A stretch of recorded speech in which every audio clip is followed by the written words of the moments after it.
Olá, paz. Deus te abençoe. Me abençoe também, né? Nos abençoe, é bem melhor dizer assim. Em nome do Pai, do Filho e do Espírito Santo. Amém. Vamos pegar nas mãos de Maria para continuar a nossa caminhada.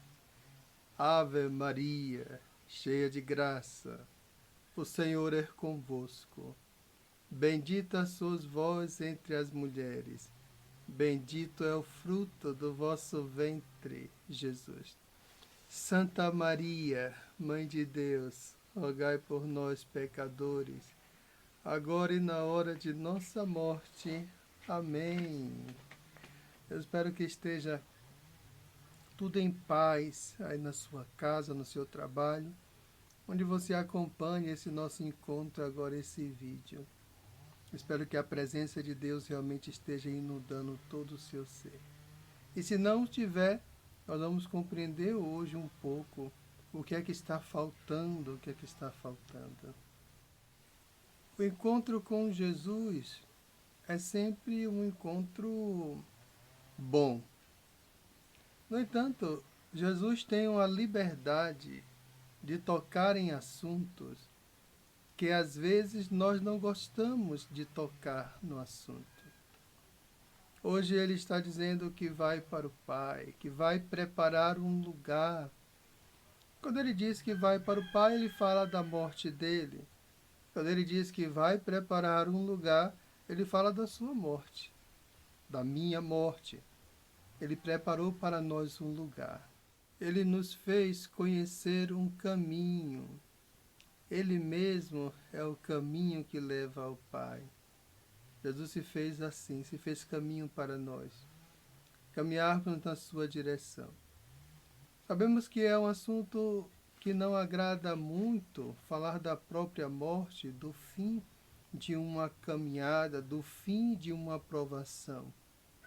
No entanto, essa porta estranha que muitas pessoas têm dificuldade em aceitar que vai passar por esta porta estranha chamada morte, não é outra coisa senão o nosso encontro com a verdade, Jesus mesmo. Então, esse encontro só se dá neste plano, num plano segundo, não é? Quando nós estamos aqui caminhando e vamos deixar esta carne, esta vida. Claro, haverá ressurreição, haverá novos céus, nova terra, tudo isso, ok. Mas, a princípio, não sabemos nem o dia nem a hora. Mas, o que sabemos agora é que agora precisamos estar preparados também. Se Jesus, uma vez preparado, declarou: Eu vou para o Pai, então eu vou partir. Então ele preparado disse isso para nós. Ora, se nós também não estivermos preparados, já que ele preparou para nós um lugar, então teremos dificuldade. Infelizmente, todas as pessoas que têm dificuldade de falar do assunto da morte é porque, de fato, ainda não está preparada para a experiência da morte. Isso é uma verdade. Mas o fato de não estar preparado também não te condena. Aqui falando diretamente para quem se sente assim, que eu sei que a maioria das pessoas não estão preparadas para a morte. Agora, o que eu quero levantar aqui nessa nossa reflexão, já que Jesus estava preparado e queria preparar um lugar, por que então também nós não nos prepararmos para essa experiência? Por que nós não nos prepararmos para esta experiência? É interessante a gente pensar aqui um pouco sobre isso. Existem dois pontos fundamentais básicos. Esses dois pontos são assim cruciais de preparação para o encontro com o Pai, de preparação para a morte. Eu vou falar de ainda um terceiro ponto, por último aqui, mas vou falar desses dois que são mais fáceis de alcançar.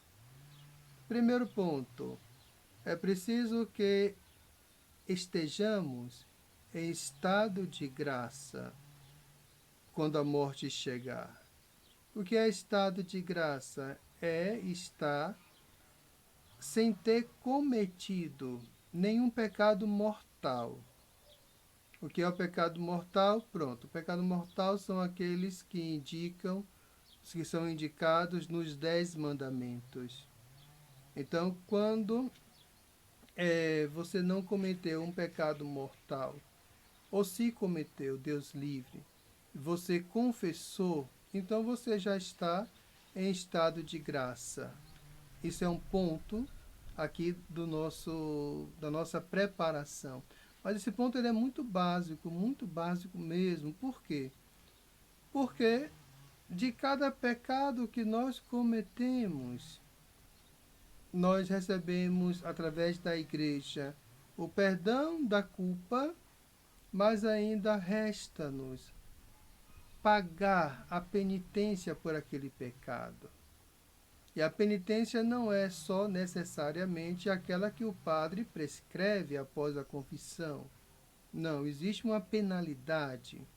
A penalidade a gente paga no nosso dia a dia, de modo que quando exercitamos a caridade, nós estamos pagando muitas penalidades. Mas existe também aqui um outro modo, que é lucrar as indulgências que a igreja nos concede. Este é um modo mais eficaz e mais rápido. Quando nós lucramos as indulgências que a igreja nos concede, então, diariamente, nós apagamos muitas penalidades com relação aos nossos pecados. Então, por exemplo, nós podemos receber a cada dia uma indulgência plenária. Essa indulgência plenária apaga a penalidade referente a um pecado especificamente. Nós podemos receber a cada dia várias indulgências parciais. Cada indulgência parcial, do mesmo modo, elimina a metade da penalidade de um pecado, de uma pena que eu deveria cumprir por causa de um pecado X. Então, esse modo é o modo como nós podemos ir nos purificando. Mas, como eu disse, são coisas básicas. Estado de graça é um dever nosso. O estar e lucrar as indulgências é uma graça que nós temos e que a igreja é essa dispensadora dessa grande graça. Então, nós temos aqui essa opção de irmos desse modo nos preparando. Por quê? Porque quando nós morremos, se não estamos preparando, mesmo em estado de graça, se não estamos ainda totalmente preparados, por quê? Porque ainda temos penas a cumprir, então nós vamos para o purgatório, um outro estado de vida, para se purificar, para só então entrar no céu, para aquele lugar que Jesus preparou para nós. Ora, mas se eu posso já aqui nesta terra lucrar as indulgências que a igreja concede, então eu posso certamente, quando morrer, não ter mais nenhuma pena para pagar. Já está tudo pago. E aí eu logo estarei no céu imediatamente, aliás, não é logo, é imediatamente. Não podemos esquecer também aqui, esse é um ponto que eu queria falar à parte desses dois primeiros, que é a vivência do primeiro mandamento. Sim, o amor é o centro do primeiro mandamento. Amar é o centro do primeiro mandamento. É o resumo perfeito do que Deus quer de cada um de nós. E isso é tão forte, tão necessário, que uma pessoa que ama, por amar, ela apaga uma multidão de pecados e suas consequências. Entende? cada gesto concreto de amor. Aqui a gente pode explicar um pouquinho o que é amar? Sim, não dá para explicar um pouquinho o que é amar por causa da complexidade.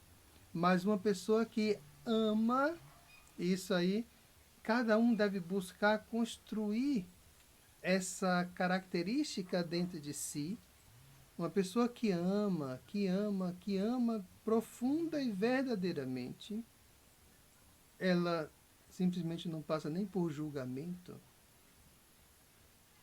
porque ao morrer, ao passar por essa porta misteriosa chamada morte, nosso Senhor já estará esperando esta pessoa.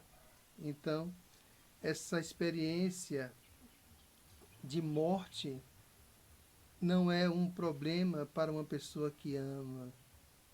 E um coração que ama é um coração totalmente desprendido de tudo e de todos, porque está apenas conectado, ligado ao seu foco, a Deus mesmo. Para a gente compreender um pouquinho mais sobre isso, a extensão do que significa esse amor, podemos usar um pensamento de São João da Cruz, que ele diz que quando Deus fere a alma de amor, fere, né? Abre. Dentro daquela ferida, Deus coloca a sua energia, a sua substância, a sua força. E ali, aquela pessoa tomada de Deus se une a Deus e já não sabe mais o que é nada a não ser o que seja amar. E mesmo em vida já não mais vive aqui, neste mundo, nesta realidade. Mas isso aqui é algo muito difícil, não impossível. Mas esse estado, esse ponto de união com Deus, é o desejo de Deus para cada um de nós. Mas nem todas as pessoas conseguem. Talvez 99,99% das pessoas não vão chegar lá. Mas você não está excluída dessa possibilidade. Cada um de nós é convidado a isso. Que Deus nos abençoe, que hoje Ele nos conceda essa graça de mergulhar profundamente no seu amor e verdadeiramente saber o que é viver, sentir e transpirar essa presença de Deus em cada um de nós. Em nome do Pai, do Filho e do Espírito Santo. Amém.